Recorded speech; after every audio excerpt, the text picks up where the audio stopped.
Балалармен бірге шаттық шеңберін орындасам. Қанеки балалар, орнымыздан тұрамыз. Орнымыздан тұрамыз. Тұра оянып тұрамыз. Қанеки?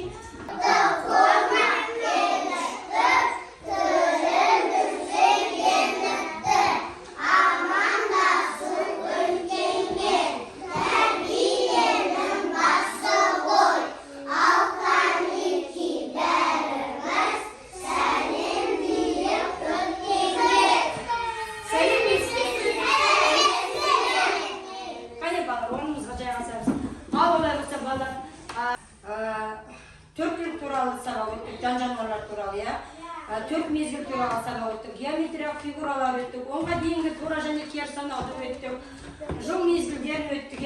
Ал енді балалар, бір жылдан неше мезгіл бар? Мезгіл бар. Қандай мезгіл бар? Ажаға жіберші орнатып. Орнатып атау. Қазір қандай мезгіл? Аттарымыз далаға қарай.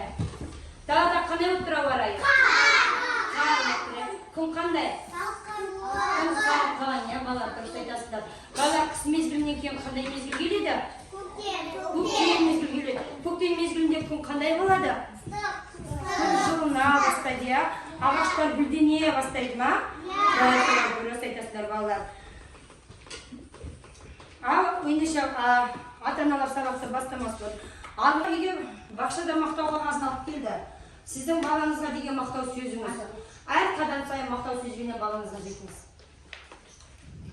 Жаным, балғым, ақылым, мен білген сен осындай биік шыңдардан көрінетініңді, осындай білімді екеніңді, ақылды екеніңді, әдемі екеніңді, бұдан да биік белестерден көрінетініңді сенемін.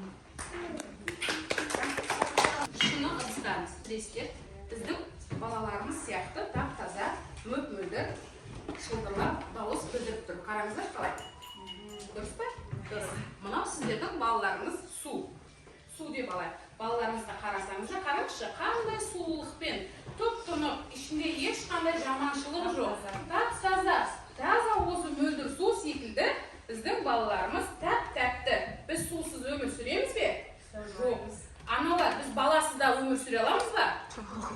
Жоқ. Біз өте қиын күндер өтеді ол бізде. Сол себептен сіздермен бір жақсы тренинг сабақ өткім келіп тұр. Сіздердің қазір балалардың жаңағыдай қадамдарыңыз жақсы сөздер айттыңыздар. Енді біздің балаларымызға тілек арқылы осы шыны ыдысқа 5 бір-біріңіздің айтқан тілектеріңізді қайталамай 5 жақсы тілектерді айтып, шыныны тура ернеу аузына дейін толтырып қоясыздар. Қойыңыздар. Ажарым бақытты болсын, ең бастысы иманды болсын, ата-анасын сыйлайтын балалардың қатарынан болсын, өте ақылды, ұқыпты, инабатты, ибалы болсын. Бәрекелді, толтырыңыз. Адам болсын, ең бастысы. Жарайсыз. Қорықпаңыз, қалтырап кеттіңіз ғой. Енді сіз мына жаққа келіп тұрыңыз. Енді сіздің мынау балаңыз. Дұрыс қой, иә? Балаңыздың барлық мақтауын жеткізіп, бір ыдысқа құйдыңыз. Бұл ыдыс сіздің енді балаңыз. Мынау баланың өмірдегі неше түрлі жолдары. Осы жолдарды баланың арасында қарым-қатынасымызды бұзып алмай, кәне өзімізге тартуды үйренеміз.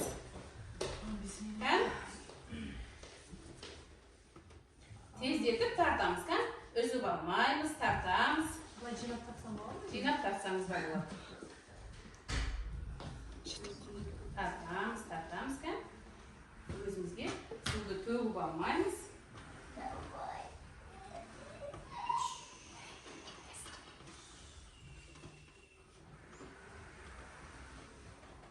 Жарайсыздар, бұл анаға мына ауа райы білесіздер ғой, бұлтты және жадыраған күндерді болып тұрады. Сол секілді өмірде де сондай күндер көп болады, бірақ өмірінде бұлтты күндерден гөрі жадыралы, жайдарлы күндер көп болсын.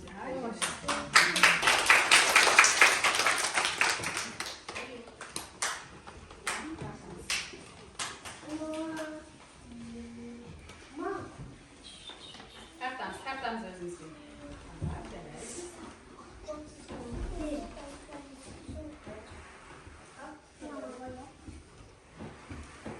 Жарайсыз.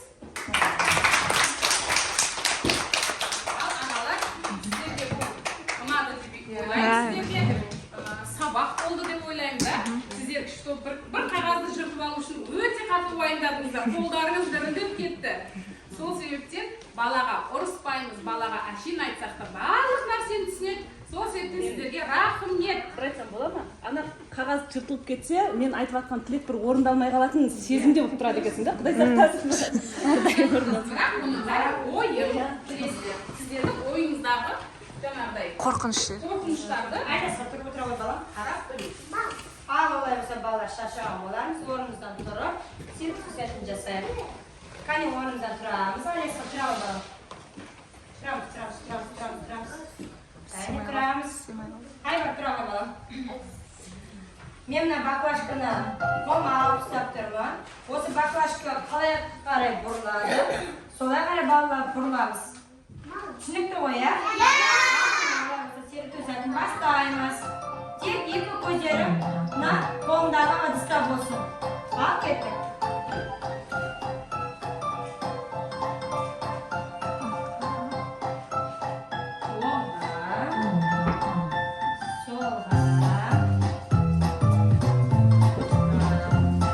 Отырамыз дейді.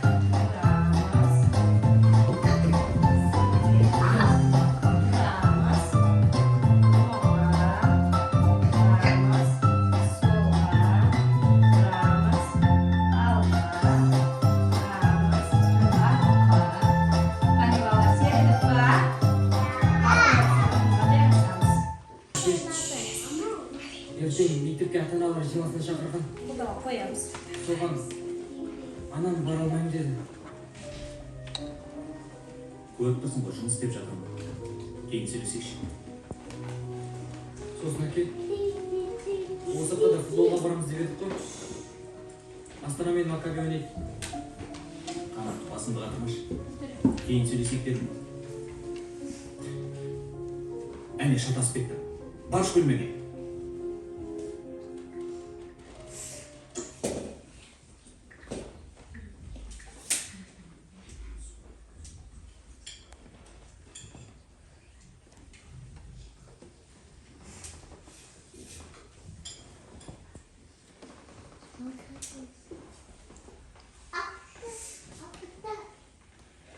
Телефон үйден болмаса тамақ келіп отыршы.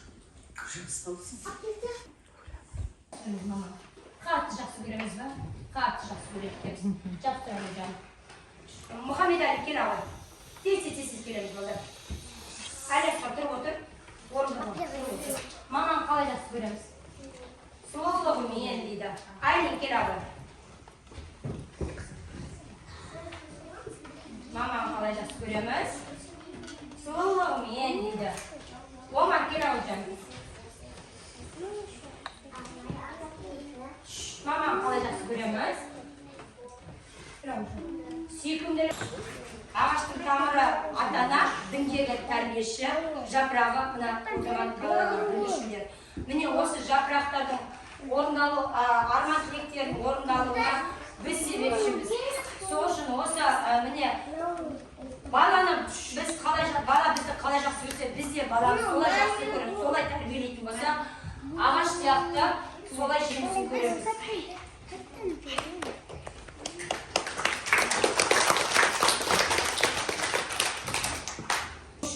Тілек шамын жағуды ұйғарып отырмын. Бір-бірімізге мына тілек шамды жағып,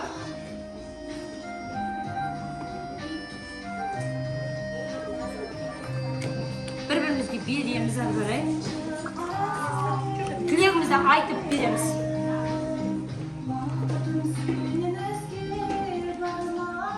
Тілегімізді айтып жіберіп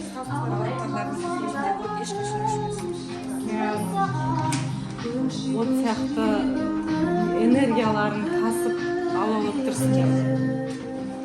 Болашақтарын жарқын болсын. Арбай бере беріңіз әбештерге. Тілегімізді айтып бере беріңіз. Алланың сүйген құлы болады.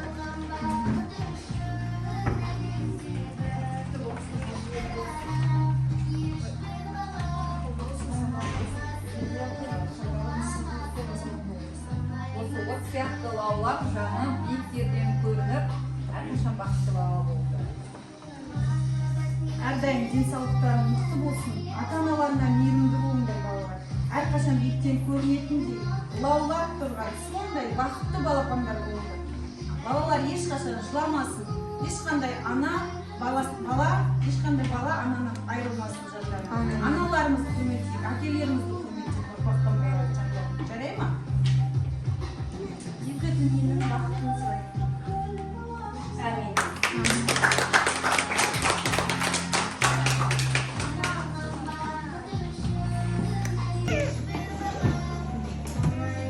Аналар, барлықтарыңызға рахмет. Осындай ұл-қыз тәрбиелеп отқандарыңызға Алла разы болсын. Барлық бақытты балалық шақтарын өткізсін. Өскенде ел қорғайтын, жер қорғайтын азамат пен азаматша болып өсе берсін. Тренинг сабақтан алған әсерлеріңізді алдарыңызда тұрған смайл арқылы көрсетсеңіздер.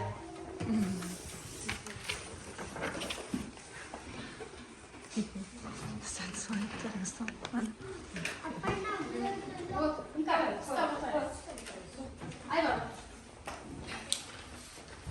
Ата-аналар, қонақтар, алтын уақыттарыңызды бөліп, келгендеріңізге көп рахметімді айта отырып, отбасыларыңызға бақыт,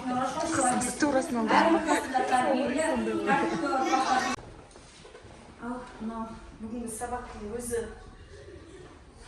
бала деген әр ата-ананың ең байлығымыз ғой, былайша айтқанда ең құнды өміріміздегі осы бала деп жүрген жандарымыз барлықтарымыз. Бала тәрбиесіндегі ата-ананың рөлі деген тақырыптың өзі сондай терең ұғымға кетеді. Бұлай тақырыптың өзіне үңілетін болсақ, қаншалықты баланың өмірге келгеннен бастап мынау үлкен азаматша болғанға дейінгі ата-ананың сондай қанша ұйқысыз күндер, балалар ауырса күлкісіз күндеріміз, небір қиын қыстау кездерден ата-аналар өтіп жатады. Соны көрмесін деп жанымызды алып салып балаларға тек қана көңіл күй, тек қана жаңағыдай жақсы эмоция сыйлауға тырысып жатамыз. Ондай мамандықты тек қана ата-ана ғана жасай алады деп ойлаймын. Егер балаға бір жақтан көмек беріп баланы керемет тұлға жасаймыз десек, онда біз қателесеміз. Екі жақтан да бірдей балаға мейірімімізді төгіп, балабақшаға келсе балабақшада, мектепке барса мектепте, үйде болса үйде балаға кереметтей мейірім төгетін болсақ, қазіргі замандағы болып жатқан жағдайларға, ондайға жібермейтіндей мейірімімізді төгіп өсіретін болсақ, бізден керемет ұрпақтар шығады деп ойлаймын. Сол үшін сіздерден өтініп сұраймын, әр үйдің бір-бір түтінін түтетіп отқан азаматшасыздар, анасыздар, мынау өсіріп отырған ұрпақтарыңызды тек қана мейірімділікке үйретейікші. Байлыққа, басқаға талпындырудан бұрын ең бірінші мейірімділігімізді аямасақ, балалардан кереметтей тұлға шығады деп есептеймін. Мынау өсіріп отқан қыздарымыздың сондай иман жүзді ана болып, ертең болашағына, бізден кейінгі ұрпақтарына керемет тәрбие беретіндей ана болу үшін біз бірінші өзімізді тәрбиелейік. Ана екенімізді сезініп, мынау телефон деп жатамыз ғой, қазір мынау заманға қарай телевизор, телефон деп мынау роликте де айтып жатыр ғой. Қарамаймыз, шыны керек. Үйдегі тірлігіміз бар, тіршілігіміз бар, жолдасымыз келеді, қонақ келеді деп жатамыз. Кей кездерде болады, ол барлығымызда болады. Балам қоя тұршы, сәлден кейін келші, мамамнан қалай істеймін деп жатса, кәм оқи берші, мен мынаны істей берем деп жатамыз. Сол кезде көріп те жүрген боларсыздар, жаңағыдай роликте бар ғой, бала қасында отырады, қарамайды, тағы да отырады, қарамайды. Сөйтіп отқан кезде бір күні өзі қартайып, балаға сұрақ қойған кезде бала да қолын қағып жіберіп қарамай қояды. Тура сол видеодағыдай болып қалмас үшін өтініп сұраймын, балаларымыз біздің болашағымыз. Біздің мынау банкке де барып депозитке ақша құямыз ғой, соны болашақта аламыз деген үмітіміз болады ғой. Сол сияқты біздің кішкентай депозиттеріміз, осы депозиттерге қаншалықты мейірімімізді төккен сайын болашақта біз сол депозитімізді өзімізге аламыз ғой. Бізге қарайтын, бізге көңіл бөлетін осы балапандарымыз аман болсын, ешқашан ауырмасын. Сіздерді үлкен ата-әже болғанда алақанына салып, аялап, мәпелеп отыратын сондай ұрпақтардан болсын. Мынау тәрбиешімізге рахмет айтқым келеді. Осындай жүректі тебірентер әлі де толқып отырмыз мына видеороликтен кейін. неше нәрсе түйдік, титтай қағаздың өзін, кішкене қағаздың өзін сондай ептілікпен оның үстіне еще ауыр зат қойып қойғанбыз, еще оның үстіне су құйып қойғанбыз. Сондай мен психолог ханымға да сондай рахмет айтқым келеді. Соны біз қаншалықты біздің мықтылығымыз аналардың. Ананы ер азаматтарға берсең, не ананы түмегіп тастайды. Олар бірдестен ғой, олар кесіп айтады, ол кісілер енді сондай табиғат сондай болғандықтан ана екеніміздің, әйелдің өмірдегі ана не деген кедергілерден барлығына көне отырып, балаға да қараймыз, үйдің тіршілігі, жолдастың көңілін табуы, қонақтың келуі, барлығынан өтетінімізді міне сол тренинг арқылы біз көрсетіп бердік. Сондай мықты ана екендеріңізді көрсетіп бердіңіздер. Сіздерге рахмет айтқым келеді. Уақыттарыңызды бөліп, бала үшін келіп отырғандарыңызға басым дейіп рахмет айтамын. Мынау тәрбиешілер, шаршамаңыздар, талмаңыздар, білем жұмыстарыңыз оңай емес екенін. Бұл жұмыстың қаншалықты қиын екенін осы жерде жұмыс жасап жүрген қыздар ғана біледі. Үйде отырған аналар көбіне білмейді.